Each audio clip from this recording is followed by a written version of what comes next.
terima kasih ya.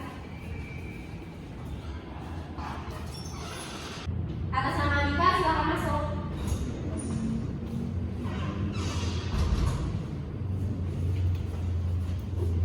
Silakan duduk. Baik, kita mulai wawancaranya.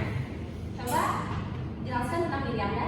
Oke, sebelumnya saya akan perkenalkan diri saya sendiri. Perkenalkan, nama saya Andika Rianto. Saya dari Sekolah Farmasi Institut Pertanian Bogor, lulusan manajemen industri.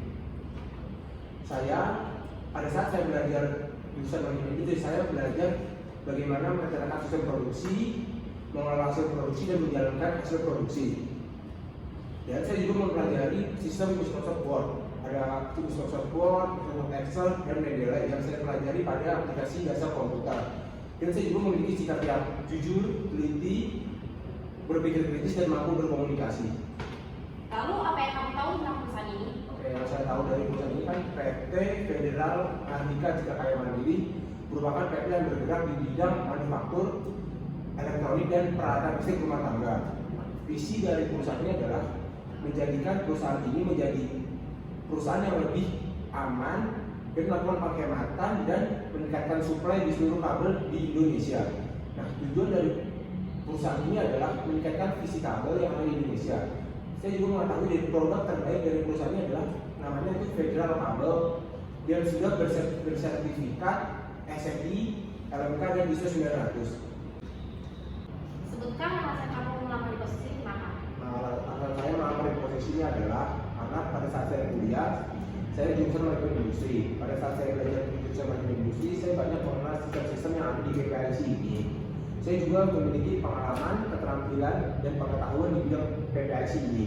Saya yakin dengan skill-skill yang saya punya, saya dapat meningkatkan efektivitas perusahaan akan berkembang lebih baik ke depannya. Pada tahun 2021 kemarin, saya memiliki sertifikat terbaik di bagian PPIC ini. Lalu sebutkan hal-hal yang tidak ada di CV kamu. Hal-hal yang tidak ada di CV saya adalah saya menjadi quality control selama 3 bulan, yang dimana saya mampu beradaptasi dan saya juga mampu bekerja di posisi lain selain staf PPIC ini. Apakah kamu tahu kekurangan kamu saat bekerja? Kekurangan saya saat bekerja itu, saya kesulitan untuk menolak tanggung jawab dari staf lain. Karena staf lain selalu memberikan tugas lebih banyak. Tapi kalau saya bekerja, saya fokus pada tujuan perusahaan agar perusahaan ini lebih maju ke depannya. Ya, sampai sini aja wawancara kita. Ada yang ingin kamu tanyakan? Ya, Bu, sudah cukup. Oke, baik. Kita Masuk aja, Bu. ya.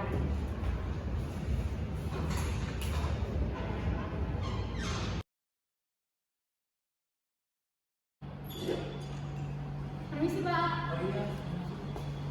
Ini berkas lamaran kerja atas nama saudara ini.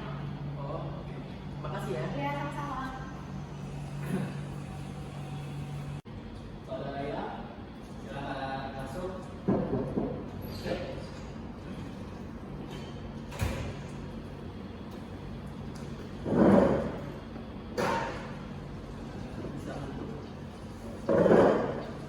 Baik, langsung kita mulai saja ya wawancaranya. Coba ceritakan terlebih dahulu tentang diri kamu. Baik, perkenalkan nama saya Imran Sidik. Saya lulusan manajemen industri IPB Bogor dan saya mempunyai IPK 3,5. Saya tinggal di Cianjur, Jawa Barat dan saya anak ke-1 dari 2 bersaudara. Saya mempunyai prinsip jujur, disiplin, dan bertanggung jawab. Mengapa Anda tertarik melamar di posisi ini? Karena gajinya yang diberikan cukup besar dan posisi yang diberikan cukup menarik bagi saya. Bagaimana cara Anda menghadapi konflik di tempat kerja? Saya akan bergantung kepada atasan saya dan saya akan melaksanakan sarannya. Oke, apakah Anda melamar di perusahaan lain saat ini? Ya, saya melamar di perusahaan lain dan saya melamar di perusahaan ini belum tentu juga diterima. Apakah Anda sudah menikah dan mempunyai anak? Belum, saya belum menikah dan belum mempunyai anak. Baik, saya rasa yang dari wawancara ini. Terima kasih saudara Ilham sudah membaca waktunya untuk diskusi. Terima kasih.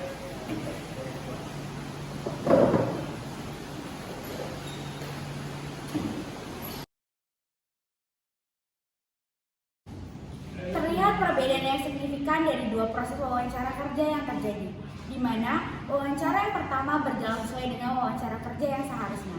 Namun terdapat kekurangan seperti pelamar masih grogi dan berbelit-belit dalam menjawab.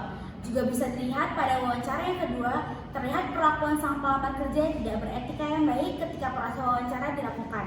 Dan sang pewawancara juga melakukan kesalahan karena menanyakan hal yang pribadi dan sangat personal, atau bisa disebut juga pertanyaan yang ilegal seperti apakah kamu mempunyai anak, seberapa sering Anda sakit, dan apakah Anda pindah rumah baru-baru ini. Dan pertanyaan yang di luar konteks lainnya yang seharusnya tidak dipertanyakan. Pada proses wawancara kedua, pada pertanyaan pertama ada beberapa jawaban yang seharusnya tidak disebutkan, seperti anak keberapa dan bertempat tinggal di mana, karena hal tersebut sudah tertera dalam CV. Dan pada pertanyaan kedua, jawaban yang diberikan tidak sesuai. Sang pelamar kerja menunjukkan ketertarikannya kepada gaji, bukan kepada pekerjaan yang akan dilakukan. Pada pertanyaan ketiga, jawaban yang diberikan pelamar kerja tidak mencerminkan dia merupakan pegawai yang akan bekerja dengan baik dan dia hanya bergantung pada atasannya saat dia bekerja nantinya. Pada pertanyaan keempat, sang pelamar kerja menjawab pertanyaan tersebut dengan jawaban yang membuat dia akan dipertimbangkan kembali untuk diterima kerja di perusahaan tersebut. Karena di dalam wawancara tersebut, sang pelamar berkata bahwa lamaran saya di sini belum tentu diterima. Pertanyaan kelima, kesalahan terletak pada pewawancara karena menanyakan hal yang sangat personal. Dalam proses wawancara kerja, hal-hal tersebut perlu diperhatikan karena wawancara merupakan salah satu cara yang sangat penting bagi suatu perusahaan untuk menyaring pelamar yang ada. Wawancara kerja merupakan peluang emas yang tidak merupakan dan tidak mungkin akan terulang lagi. Oleh karenanya, perlu dipersiapkan dengan sebaik-baiknya. Terima kasih telah menonton video kami. Semoga video ini bermanfaat dan kami mohon maaf apabila terdapat kesalahan. Wassalamualaikum warahmatullahi wabarakatuh.